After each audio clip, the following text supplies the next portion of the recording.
Welcome to Friars on the Farm, episode 265 of Friars on the Farm. I'm Donavan. With me is Roy, and we're joined with El Paso Chihuahua manager, old friend of the podcast, Pete Zamora.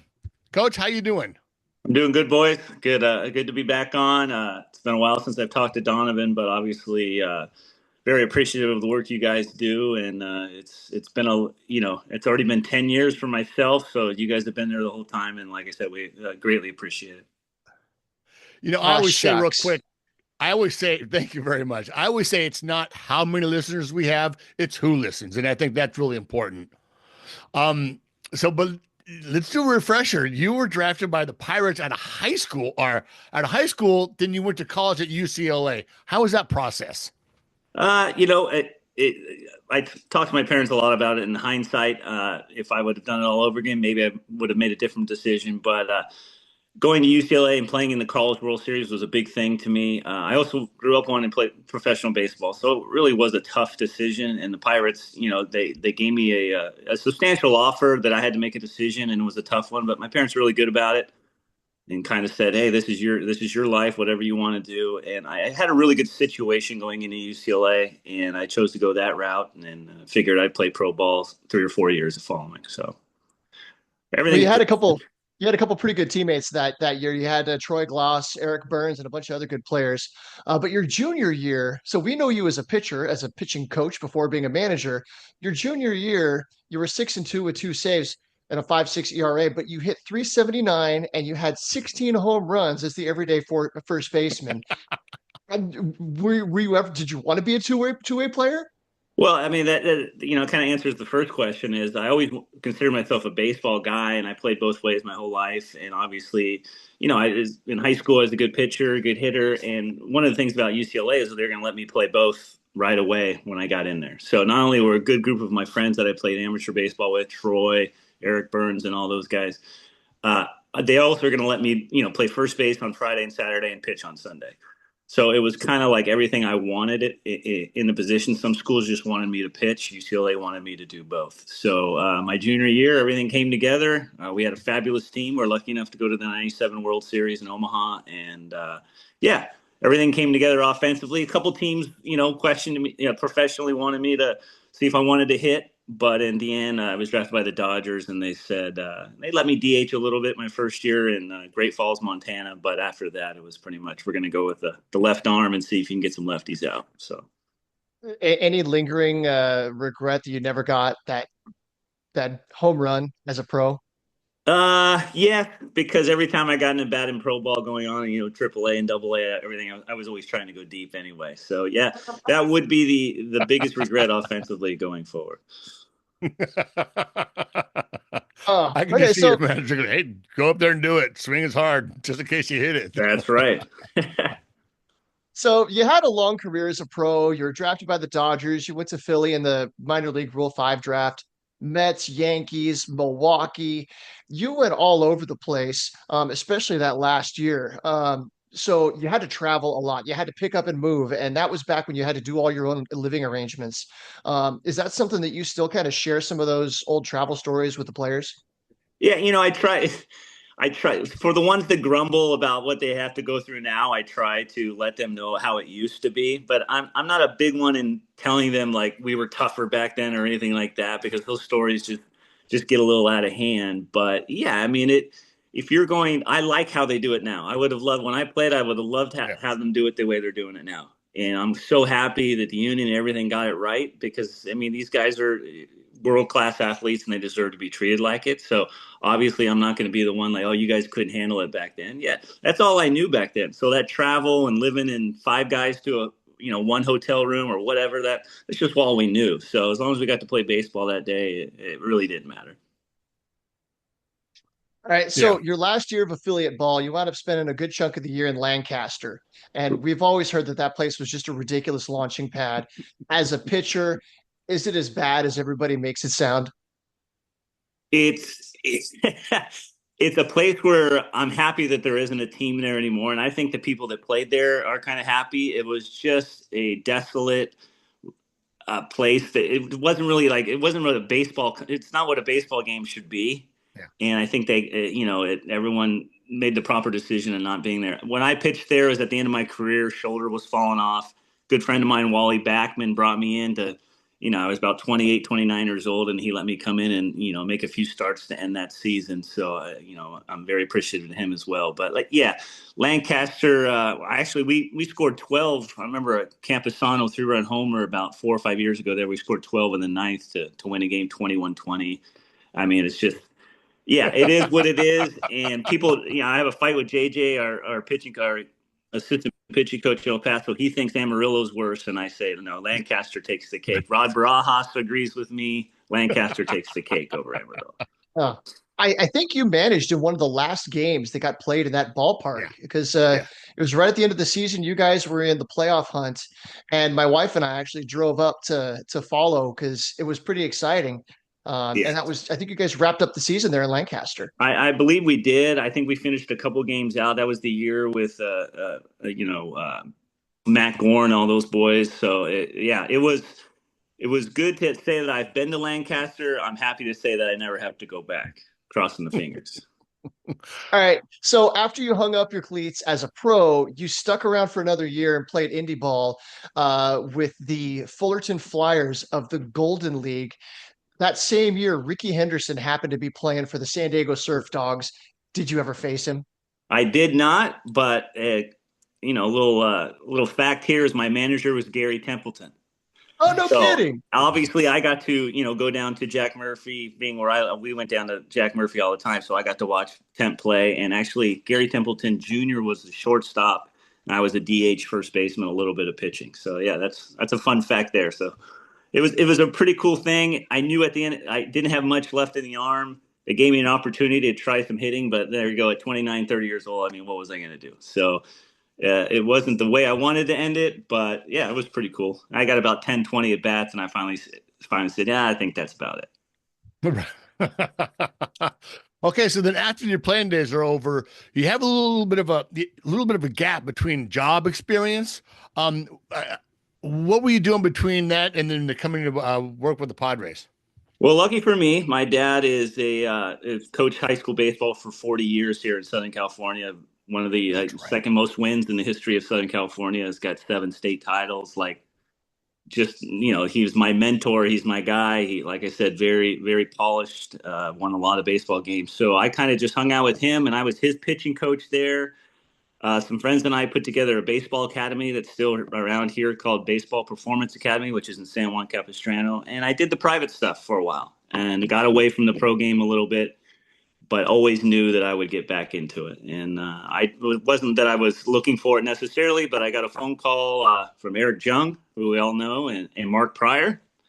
And like I said, I wasn't looking for the job, but if the right phone call came, I would listen. And 2015 came around, and I got a phone call from Mark and Eric, and the rest is history. And here we are. So when you were finishing up with indie ball, were there was anybody talking to you from the pro side about coming back to work as a coach at that time? Wally had talked to me about coming back to coach with the Diamondbacks at the time. But after that, no, it was just more of I just spent almost 10 years here. I need to get away a little bit. I moved to Arizona for a little while. Some just, get away. I got away for a little bit.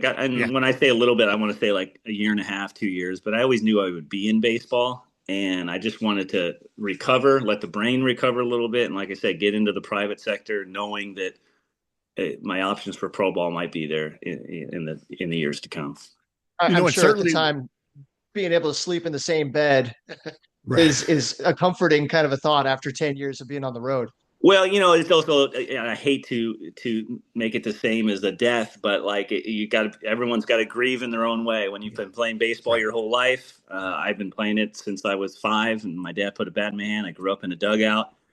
I think it was a good period for me to deal with, okay, it's no longer my passion to play. The playing is over. And I think the 2 years gave me a good time to just breathe and let it all go and let it all out before I went to the coaching side. And then having your dad as a mentor with so much success that he's had, I'm sure there's lots of lessons learned there, lots of leadership there from your dad on how to coach guys, even down in the high school and how to, just how to prepare these guys. So that's more like kind of like coaching school before you even really started coaching. Right. Like I said, I was very blessed to be around that. So when my bus dropped me off after elementary school, I got dropped off at my dad's field. I didn't get dropped off at the babysitter or anything. So like I said, I grew up on the field. I grew up, that's my happy place. The dugout and being around all that. That's where, that's where I was meant to be. That's where I grew up, and that's where I am now. So it's not a bad gig. Well, let's talk about where you are now. This has been your first year managing in El Paso, and we were glad to see you become the manager there. How was it? How was it? Now your first year in AAA after being in the system for so long, but in AAA, I would suspect it's a little more importance or a little more urgency in the team there. Yeah. Well, let me start by saying this is that if you don't like going into that stadium and hanging out with that crowd and being in El Paso, then I don't know if you really like baseball, because that place is, I had heard all about it for the first 8-9 years. That place is one of the most beautiful places to watch a baseball game. To be part of an organization like that, I was just blown away. Like I said, all the good things I'd heard I talked to Barajas and those guys about it, and I mean, what a great place to manage. What a great place to be part of something. So, yeah, the managing part of it, I'm just dealing with, some older guys that now have families and kids, and now guys that have already been to the big leagues, guys that think they should be in the big leagues. It's just the year before that, I was in Elsinore managing, and I was trying to get guys into the weight room, or I was trying to get guys to go to English class, or, it's a different age. The dynamic is totally different. The baseball pretty much the same. We're still working on the same stuff, but like you're just dealing with different scopes of the mental side, and people have so many different stories in El Paso as opposed to guys in Elsinore who, they're only 1 year into their professional career. Right. So right. Hey, I saw today on Twitter, El Paso, they have snow on the ground. I saw that. Yeah, that's pretty cool. Believe it, but anything can happen in West Texas. That's what I was told. So, yep. So from a facility standpoint, I've been there a couple of times. So the ballpark from a fan stand experience is beautiful, as you said, and the food and the fans and all that. But how about the facilities, the weight room, the locker room, the bullpens, all of that? How does that compare to the other ballparks in AAA? Well, actually, in the Pacific Coast League, there are a few, really nice stadiums. I can only talk about our home side, but I mean, it's as big league as it gets with the weight room and the clubhouse, these guys, and the facilities, and just the way they're treated by both the front office and the fans. It's just, like I said, there's everything that we need is there and more. And for the most part, I would say half the stadiums are the same way in the Pacific Coast League. You go to places like Salt Lake has a beautiful stadium, and Las Vegas, this new stadium is beautiful. So these guys have no excuses about playing in tough fields. They're playing on some really good fields. One last question for you about the ballpark. Have you had chapulines? I have not. Fried grasshoppers? I haven't been to there's a famous Mexican restaurant, and it's on me that I haven't gone there, but every time I go there, they tell me that I got to get there. It's just on our Mondays, we're usually traveling. So an off day is, I'm going to get there this year. I promise. The name, can't think of the name right now, but there's one there that, is pretty famous, and I got to get me in there. Well, I'm talking about the little bag of fried grasshoppers that they sell at the concession stands. Oh, I didn't even know that. Yeah. I didn't even know that. Yeah, they're crunchy. I know they got margaritas, and I know they got everything else. So, I mean, like I said, if you don't like coming to a Chihuahuas game, boy, I don't even know if you like baseball. To kind of just piggyback on that, our first winter meetings, we talked to the guys from Bandios, and they were a few cocktails into the night, and they told us a story of going to El Paso, and they do the background on what the city is. Chihuahua, it's a Chihuahua desert. What about a Chihuahua? And it didn't kind of test well, and it was like people were first of all like, Chihuahua's not tough. It's not like a macho thing. It became one of the best selling logos in their experience or in their company. Those guys were great. So now as manager, coming from a pitching background, being a pitching coach, is it kind of tough to stay in your own lane there, or do you just kind of let your guys do it? Or well, I don't. I'm not one to, I'm not some pitching guru and to think that everyone has to do it this way or that way. Luckily for me, I have Jimmy Jones and Scott Mitchell, who are both very talented at what they do, very experienced and very good with people. And I've known Jimmy now for 10 years. I know Scotty. I worked with Scotty last year. And I love watching people work, and I can help when I'm asked. But these people were hired to do this job, so they're very, very good at it. And there's no reason for me to come in. I mean, we're always trying to help each other. And hey, Zamo, what do you see? Or hey, Scotty, what do you see? But they're here for a reason, and I think I'm just the caveat to keep it all going and keep it.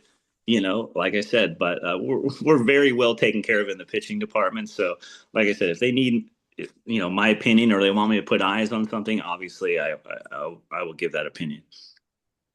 So last year or the year before, you were in Lake Elsinore. So you're working with kids that are straight out of the draft, or a couple of years from being signed as an international guy. So they're still learning their routines, as you said, trying to get people to go into the weight room. They're trying to figure out what their off day schedule is supposed to be. Now you come to El Paso AAA. You've got guys that are established pros. They've got their routine, but everybody's a little bit different. So was it an adjustment for you to kind of shift from being the teacher to having to learn from these guys and accommodate everybody's different routines? Well, I think playing in that AAA level of being kind of a prospect and a non-prospect, and I kind of knew from my playing days about the AAA level. Obviously, I never coached there, but the first thing is you have to have total respect for the guys' stories in AAA. A lot of those guys, like we had the Matt Battens of the world, guys that have fought tooth and nail to get to where they are. You have to respect what they've done. You can't go in there and start bossing them around.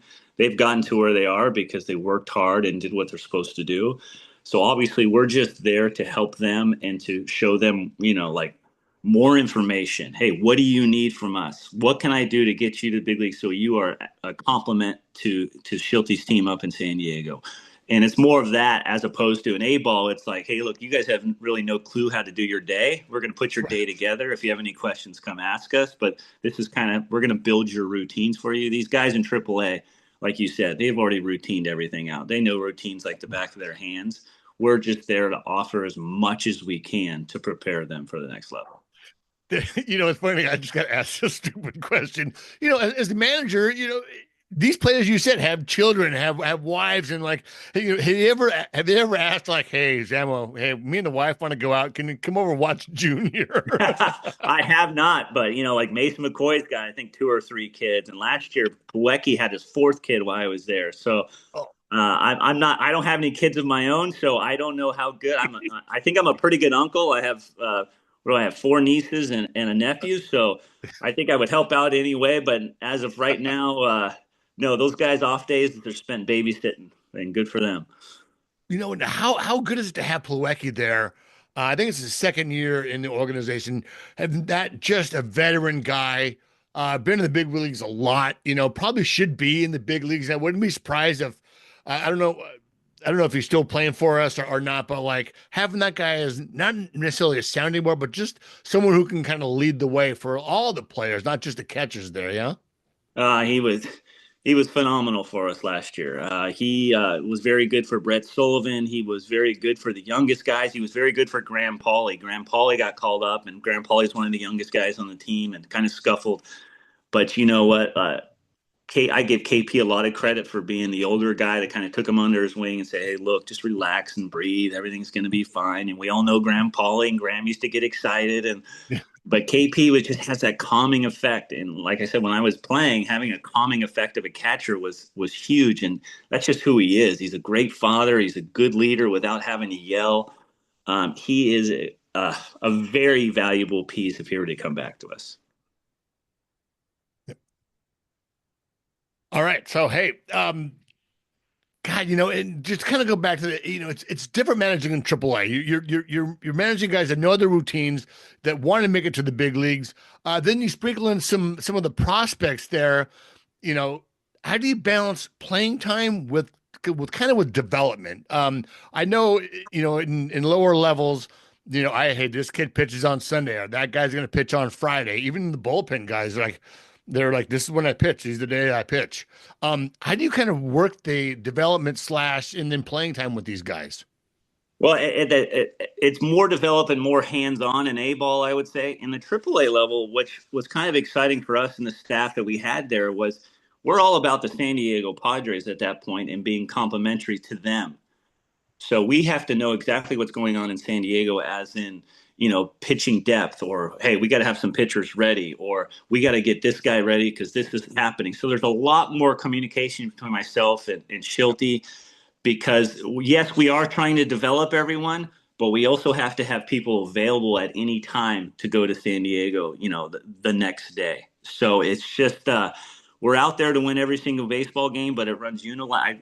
Use it all the time. We're unilateral with winning baseball games, but at the most important, these guys have to be ready to be in San Diego tomorrow, and they have to be ready for everything that's going to be coming to them, because we are a complete complement to that team, and we are like the sixth man to that team. So in A-ball, none of those guys are going to the big leagues tomorrow. Right. So it's about developing and getting their innings and making sure that they're pitching twice a week.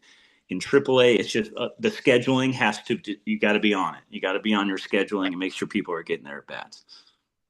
Can you think of any particular instances where like you had to shuffle guys around, or somebody's role had to change because you knew that there was an opportunity that was going to open up?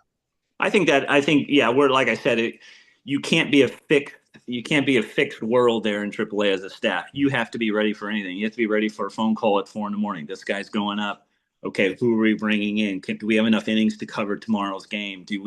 There's so many different scenarios that you have to be prepared for. And my good friend Philip Wellman, who taught me this early on when I started managing in Elsinore, was you have to, as a manager, we have to prepare for the worst. And it sounds bad to prepare for the worst, but if you don't prepare for the worst and then the worst happens, then you're really in trouble. So you kind of have to see things. You can't see things through, rose-colored glasses the whole time, or you're going to get in trouble. So we're always kind of preparing for stuff that could happen, and therefore we can, verbally make some phone calls to Riley or whoever and say, hey, this could happen, yada, yada, yada. And it's a great form of communication between player development, the big league side, and everything like that. So Riley, that's Riley Westman. Correct. He's director of player development. Is that his title? Yes. So how often are you on the phone with him, with AJ, with the other guys? Is AJ involved in that kind of, at that level? I just think it's natural communication. We're always talking about players. We're always talking about, health of players, or where's this guy at. So I think, like I said, and I think Shilty did a great job of this, is he brought in a world of communication where everyone has their voice and everyone has their opinion, and it's all brought in, and no one. The thought process is nobody, if you have an opinion or you have a thought or you're thinking something, just let it out. And that's kind of what we did from AAA to the big leagues to make that communication.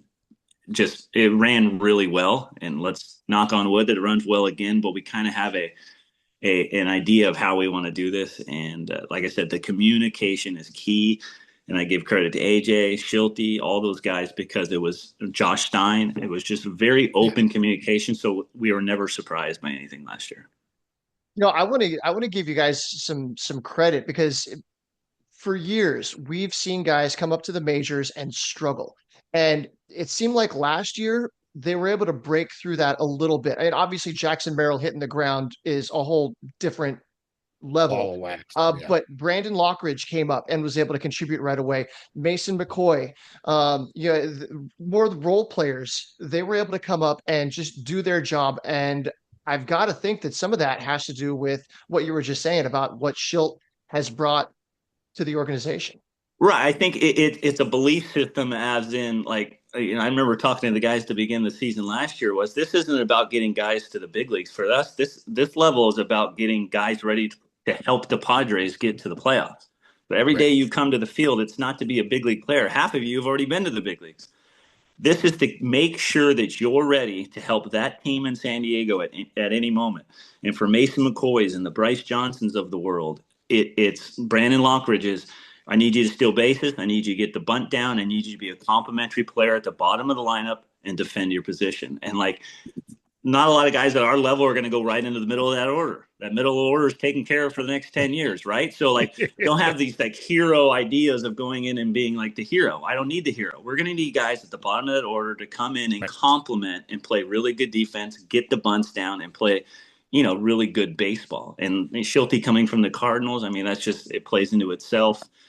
And like I said, once we got into the rhythm of it, the players loved it, and they knew exactly what was going to be asked of them once they got there. I felt the beginning of the season with Eguy up. He kind of played that role, pinch hit, he spot start here and there, kind of had that role of like an everywhere guy.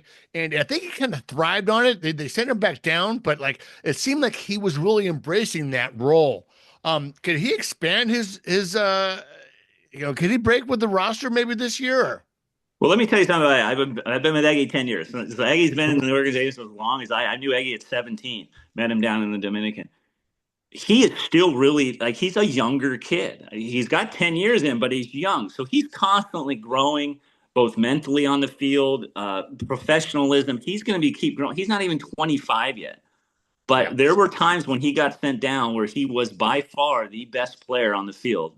At shortstop, we put him at short the last 10 games of the year. We won 10 games in a row. Phenomenal talent, like I said, still needs to grow. And like all 24-year-olds or 23, he needs to grow more.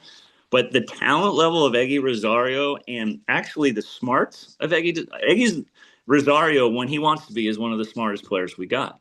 He really is. He's a very, very bright kid. And like I said, he just needs to continue to grow. So to answer your question, is he good enough to make that team? Absolutely. Nice. Well, then, talking about the Eguy Rosarios, and this is a little bit of a sensitive question, but is there times when guys are maybe rushed, like the team needs them sooner than maybe they're ready? What comes to mind is Ryan Weathers. He came up, had some success, but just kind of fell off. And it seemed like he was maybe rushed, and a lot of the people on social media are like, he kind of rushed. It felt like he wasn't ready, but they needed him there. I think the year before last, when they had him come up for the playoffs, I thought that was a very aggressive move with him. Could that stunt these guys' growth going to the big leagues maybe a little bit too soon? I think it's very individual. You're talking about Ryan Weathers, who's one of the most competitive human beings I've ever met. Him and Mackenzie Gore run 1A and 1B for me. So, like I said, I think that I don't make those decisions, but I'm going off the people that I know. And if anybody can handle it, it's the Ryan Weathers and the Mackenzie Gores of the world. So I don't think it's going to stunt. Ryan Weathers is going to be good whether or not you rushed him or not. He's going to want the ball, and he's going to want to be there. So it's not like he has any indecision. He wants to get there. Ryan Weathers wanted to be there at 18. So it's like I said, it's different for the personality of the person that you're dealing with. You bringing up Ryan Weathers, there's not a doubt in my mind that Ryan Weathers didn't want to be there at 19 years old and in helping us in the playoffs.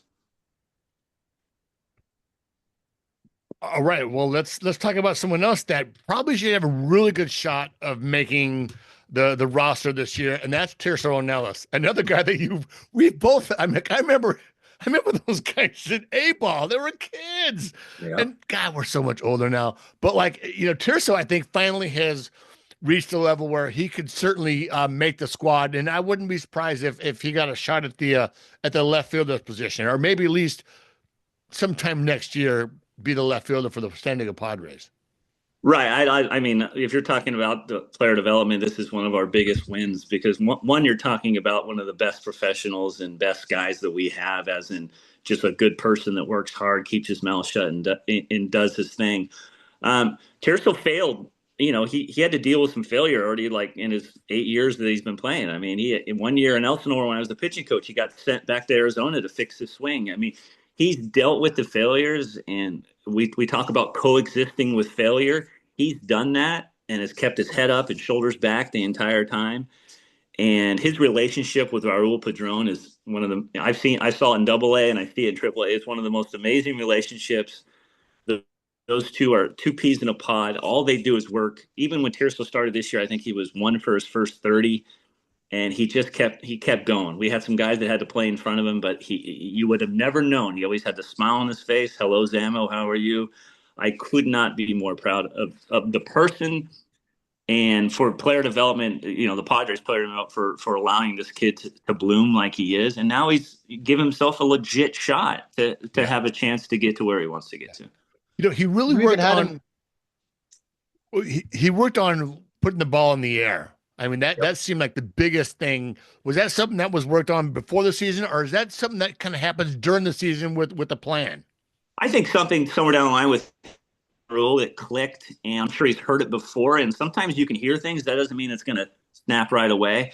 I think he's heard it before, but I think he just, like I said, you work that long and take that many swings. Some things just click at certain ages, and it clicked for him. And like I said, everything, I think we, as a staff, did a good job of keeping everything positive with him. And not only was he hitting well, he's playing phenomenal defense. He's not making the biggest thing on him was back in the day he couldn't move very well. Well, he made 5 starts for us in center field. He moved to first base for 10 starts. He played right field and left field. I think he made maybe 2-3 errors on the season. Not only did he make himself a better hitter, he's made himself a better athlete. It's a whole new kid than when I saw 4 or 5 years ago. And like I said, nothing makes me happier because of the person that he is. Yeah. Back when you had him the first time, that was when we had Jason Rosario doing backflips in the concourse when Donavan was interviewing him. Yes. I don't know if you ever heard about that one. Oh, we had a team that, the prospects that we had on those teams are the Gabe Arias's and the Rosarios and Eggies and Campies and those teams were just the things you saw every day there. Back in the with Patino in there, it's just a ton of talent and energy, and it was a lot of fun. So Luis Campusano was in AAA the year before, spent most of this year with Padres, and we thought he was ready to take the reins. He took a step back. But then when he came down to El Paso, a lot of guys would take that as well, I guess, that was my shot and go pout in the corner. But he showed up and just started lighting the world on fire when he got down to El Paso. What did you see with him? Was there something that clicked with him? Well, I'll tell you what, I found out that he was coming down to us, and I walk over from the courtyard in El Paso. I'm walking, I look at, he's already hitting at noon with Padron on the field. So, dedicated, works his butt off. He's always done that. Like I said, I've had him since we drafted him in, I think, 17 or 18. And fabulous human, great heart, has been through some stuff. But still to that day, when he got down, he never pouted. He practiced. He was at everything. He showed up. And then I started to see a little bit of that ferocious swing come back. I know there was some swing changes in there, but I started to see the old Campusano, the old violent, that when this guy got in the box, you kind of stopped and said, okay, I got to watch this at bat. And I didn't see that a couple years ago. And I didn't see it maybe, to begin this year. I know he was trying to put the ball in play more. But when he came down, we had Padron sat him down and had a great conversation. Said, we need the old Louis and that ferocious bat and just let it eat. And he did. And he did. And we saw glimpses of the old Campy coming back offensively. Catching, I've never had a problem with him. He blocks the ball better than most in the organization. I can't speak of what went happen up there, but when he was down with us, he caught the ball very well. I would think up in the major leagues, one pass ball, or even, you come with this, even in my work, you get a reputation. It's hard to break that reputation. So it's always, his framing, his, he doesn't block the ball well. When you just said he blocks the ball well. Yeah. I think some of that stuff carries with the national media and it kind of gets out there and disseminated. And then that's kind of the opinion that people want to form of him. But in the organization, they know, and this for all organizations, I'm sure, they know the real player, they know what they see, and they know what they got in that guy. Correct. The biggest thing when I was the pitching coach was the guy that I trust is the guy that I can call breaking balls with a guy on third base. If I don't trust you as a catcher, we're not going to call too many breaking balls because of the fear of the wild pitch. I knew that when McKenzie or Patino and these guys were pitching, that they could throw breaking balls in the dirt with a guy on third, and I knew Campy was going to do whatever he could to block that baseball. But I'm a simpleton. I just need you to block the ball. It doesn't have to be pretty. It doesn't have to be cool. I don't care what it is, but be an animal when it comes to blocking the baseball. I remember getting to the field up there in Elsinore, 3 hours before game time to talk to you guys, and he's out in the field doing blocking drills, throwing balls, and he's doing the work. Yeah. Hours before anyone's even dressed. So the work is there. Correct. I agree. You want to take it? All right. So a couple years ago, we interviewed Jackson Wolf, and we were excited for the kid. And then he came up and made his major league debut, and then he got shipped out to Pittsburgh right after that. And our hearts were a little bit broken. We were excited to see that he came back. What was he like in the clubhouse for you this year?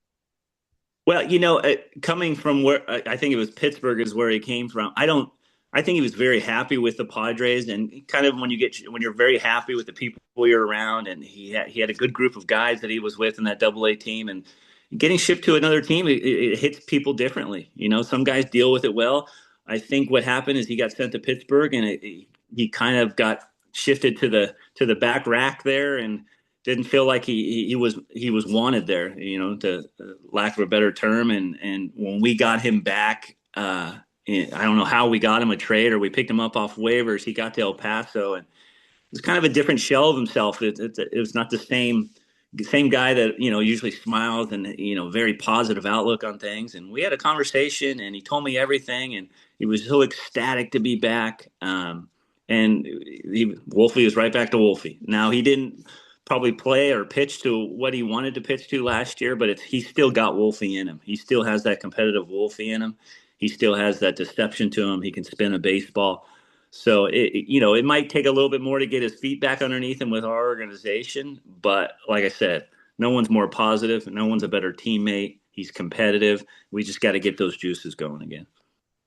And we've got a few return stories here to talk about. The next guy on my list here is Omar Cruz. I remember seeing Omar Cruz right after he was signed. He came to a social summit that they used to hold at Petco Park, came and talked to a group of, I don't know, 30, 50 fans, 17-year-old kid, braces, shy, and all that stuff. I'm sure that's a whole different person than the man that's walking in the clubhouse now. All right. Well, I tell you what, he could always pitch a little bit. When we had him, he was a little bit more demure. He didn't have his size. He kind of just walked right by you and you never really noticed him. He leaves, but we always liked this. He could pitch, he could spin a ball, he could throw a change. He came back, big legs, looks like a man, taller, stronger. Like I said, walking more like, shoulders back, head up, and starts throwing the ball low mid 90s with some unbelievable ride and a Bugs Bunny changeup. And I'm like, and I looked at his numbers last year, and I think he was in Altoona, and I was like, okay, he's striking people out. But when he showed up here, he was gangbuster up here. He was, for first 3 weeks he was here. He was our best pitcher out of the bullpen, and that's a pretty good bullpen with the Reynolds of the world.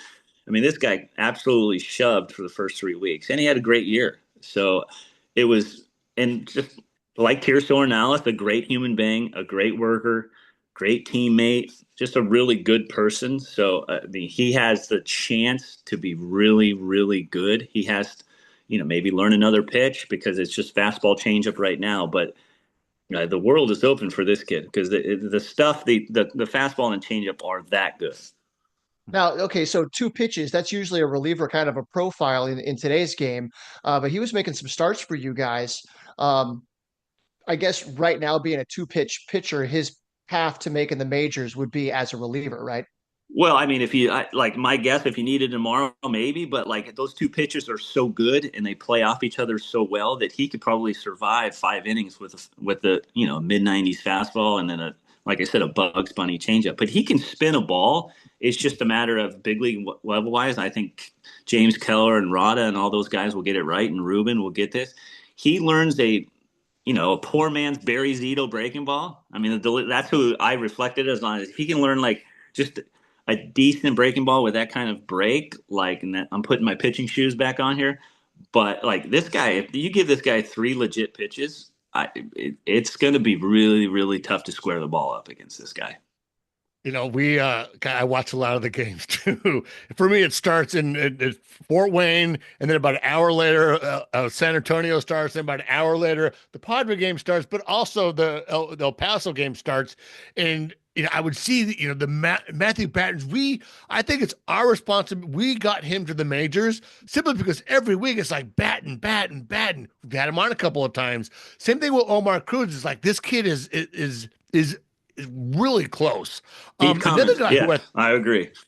Another guy who I think is kind of close is Jayvien Sandridge. That just talk about let it eat. That kid can throw a ball. Yeah.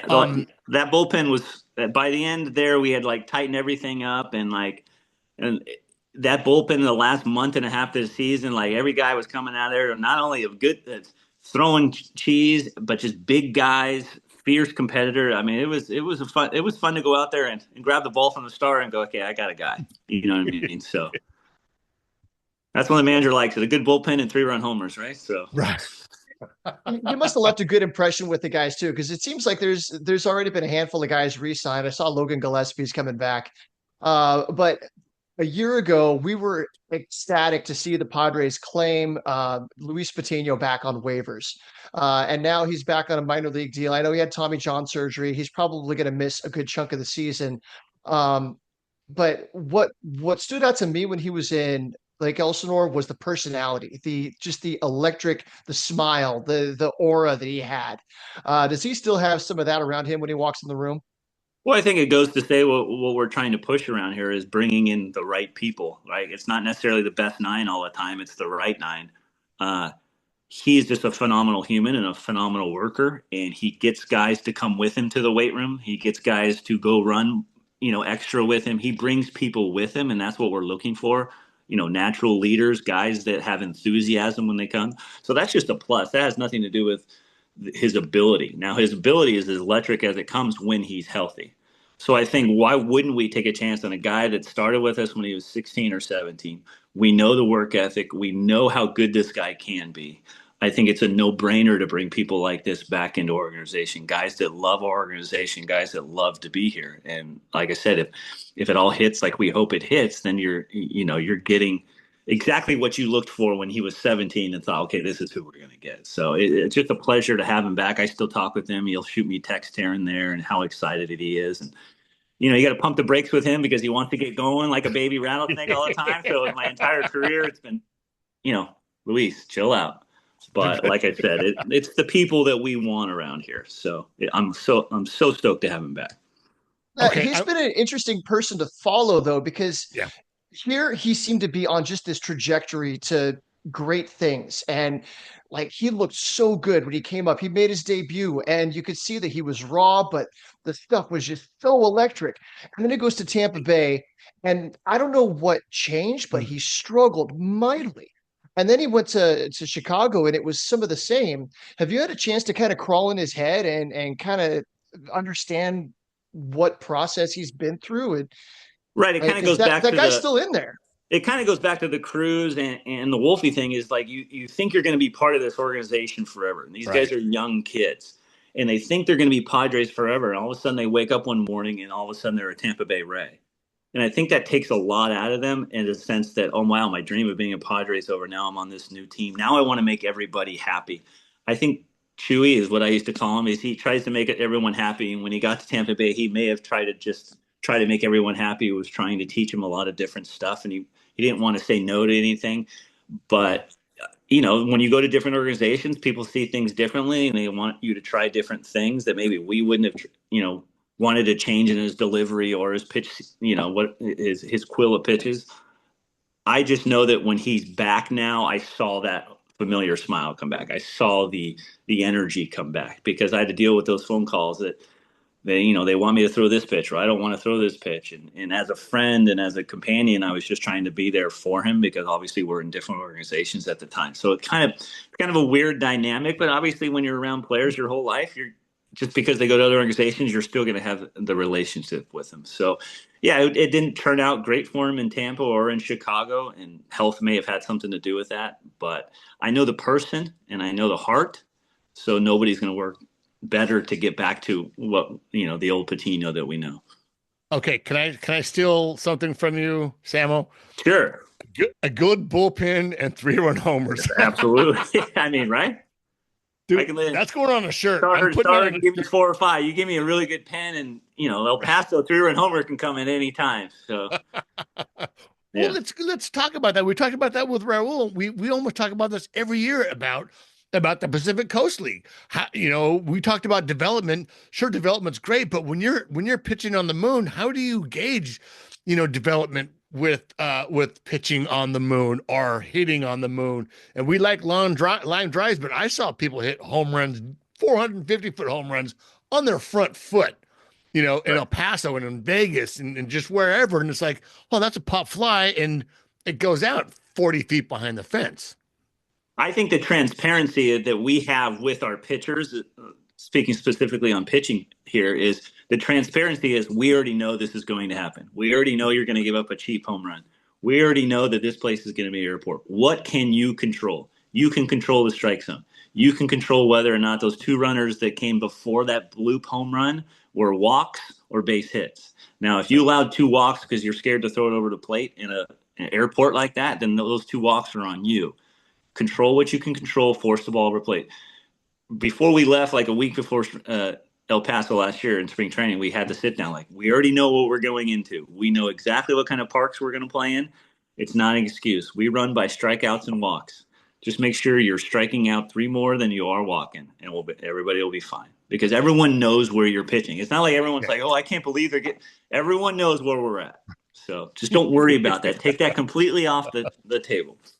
Now, but how about the flip side of that? How about for hitters? How about if you have somebody that's hitting a bunch of lazy fly balls that are going 5 rows deep and they're puffing their chest out?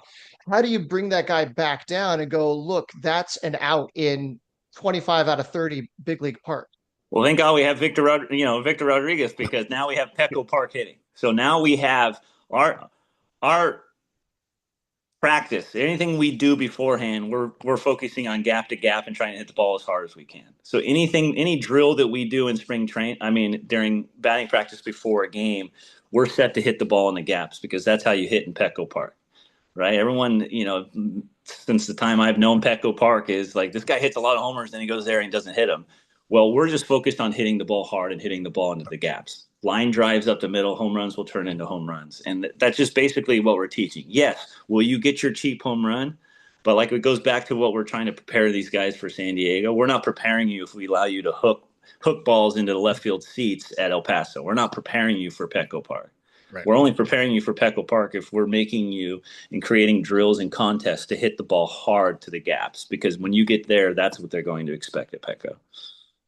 Would you describe one of these contests or games that you guys play? I love seeing. Yeah. When I go to spring training, I love seeing the games they set up. Yeah. So, basically, I can give you one where we put a gigantic screen in left center field, and we put one of those big gigantic screens in right center field. And our job is to hit either one hoppers or line shots off that screen. Now, at the AAA level, you might win a 6-pack of beer, or you might win whatever for hitting those screens. Now, if you hit a home run, and you hook one, nobody cares, because everyone can hit one out. I sat in there in batting practice and could fungus some balls out of it. It's not, but those, when they start getting into the contest about, like, this is what we're supposed to do, you start to see the swings change to get the ball into those spots. And that's all we want. And if we have to do that through a contest, or we have to do it because it's competitive, or whatever we're doing to get their minds right, to get them centered into those screens, that's what we're going to do. And like, growing up, that's how I dealt with, like when my dad was teaching me, it was like he'd create a game because he knew that's how he could get the most concentration of what we want. It's like detailed work. We all love going to watch the actual games, but one of the first times I went to spring training, I saw Mackenzie Gore, Reggie Lawson, Michelle Baez, and Adrian Morejon doing a bunt game. Those guys were talking so much trash, and they were so worked up about this. And this was at spring training in the center of that circle there. They had the ropes set up and everything. And it was so much fun just watching those guys do it. So everybody out there, when you go to spring training, don't turn right to go to the big league side. Turn left and go to the minor league side. You never know what kind of fun you're going to see over there. Absolutely. And, if you do this for 50 straight days in spring training, then you have 140 games, like, you're going to have to create some sort of enthusiasm and fun. And, what's better than, competing against your buddy next to you? Finding ways to compete to get better, but and really enjoying yourself doing it, as opposed to just keeping your mouth closed, going through your work. No one wants to be around that environment. That's not a winning environment. A winning environment is, hey, I'll race you to the kitchen, or I'll do this, or I'm going to do one more rep of you. If we're constantly doing that, our minds are in the right spot and we're having fun doing it. Man, Zamo, it's been great having you. We appreciate the time. Let's have a little bit of fun. Now, I remember back when one of the questions I had a little quick service, little quick question for you back in the day, and it was, what's the most irrelevant thing you told the pitcher with the with the trip to the mound? So since you're now the manager, walking up to take a guy off and pulling a guy in, what is the most irrelevant thing or just the most funkiest thing you've told a guy when you've gone up to the mound? Ooh.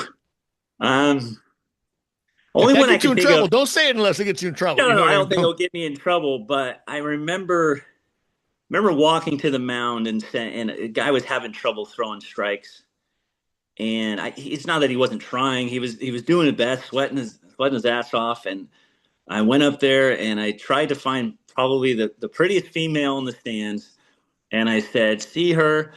She isn't a big fan of baseball, and because baseball is too slow, and if you really want to be attractive towards her, you're going to have to speed this up and throw a ton of strikes, because I guarantee if there's more energy going on and more things are happening in this ball game, she will take notice. And the more you walk people and the more you throw balls, she's going to get bored. She might even leave. So whatever we can do to get her to get her energy going, to get her to watch you and watch you perform, we need to start getting the ball over the plate. That would probably be one that I would.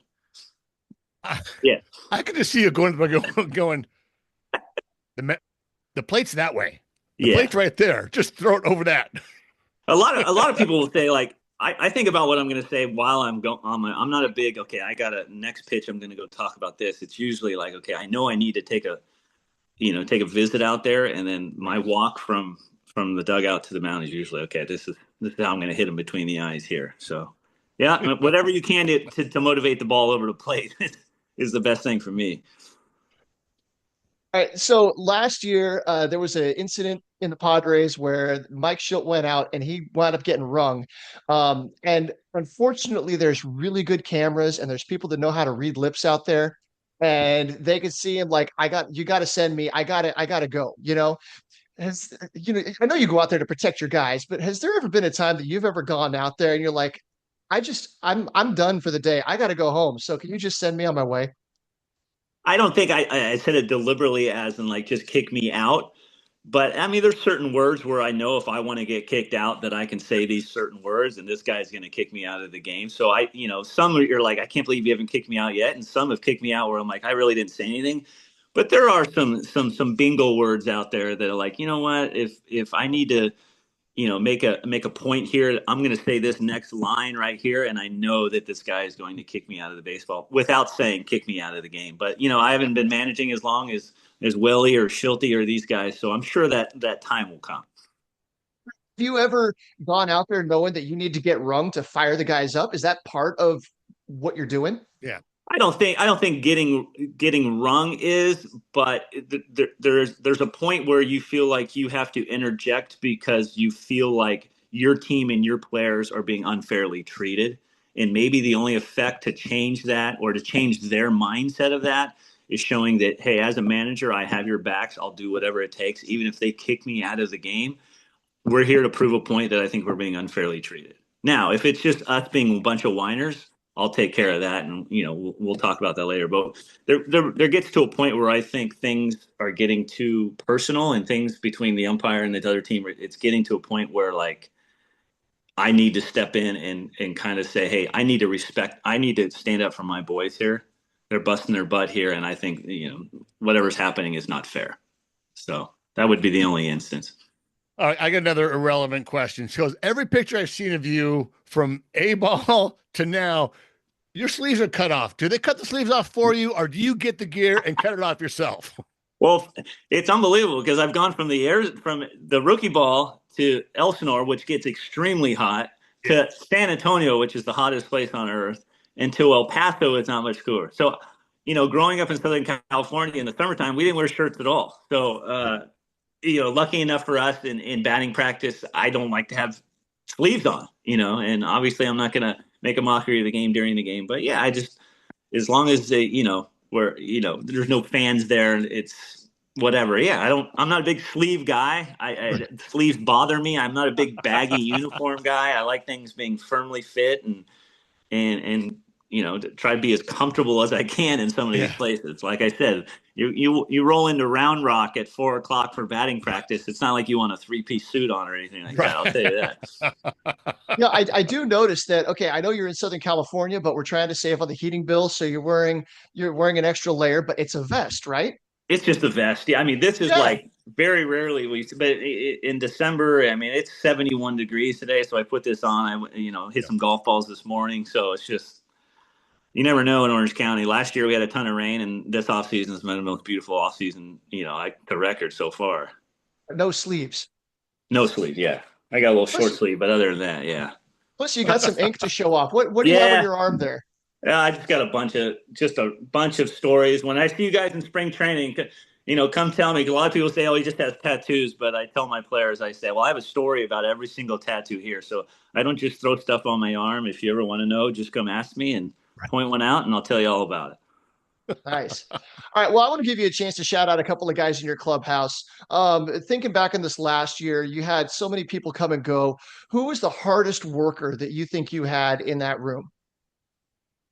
Oof. I mean, you could put. I mean, Tirso Ornelas. I mean, he was phenomenal. I mean, he's just really. And like when Lockridge came, he was a phenomenal worker. They all work because they're all older and know their routines. But I would say Tirso would probably be at the top of the list of how positive of a worker he was without zero excuses. And then you get guys like the Tom Cosgroves and the Kevin Kopps of the world. These guys just show up every day, no matter the outing before. They're on the field for a reason. They're not there to screw around. They're there to work. So, I've been around Cosgrove for years. I've been around, Copsey since he's been drafted. Is no matter what's going on during the games, these guys still continue to show up and to put forth the work.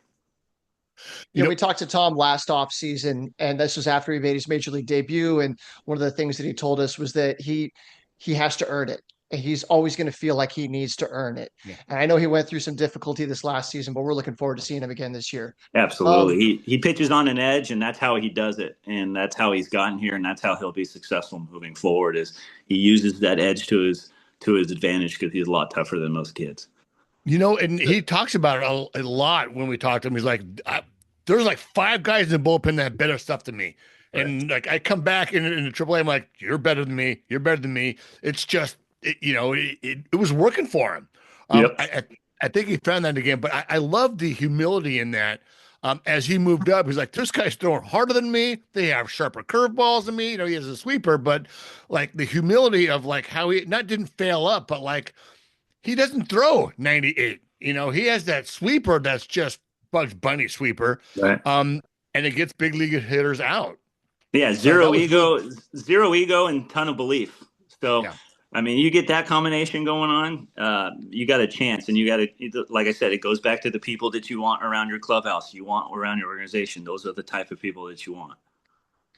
And so the last question I've got down here is the best clubhouse guy, like personality, who brings the fun, who brings the, gets everybody motivated, gets everybody energized. Well, I'll tell you what, I mean, obviously KP Plawecki was phenomenal. That's kind of the leader, but Logan Gillespie might be one of the funniest humans I've ever met in my life. You would never know if Logan had a bad outing, good outing. He competes his butt off, but after the game, before the game, he keeps us loose.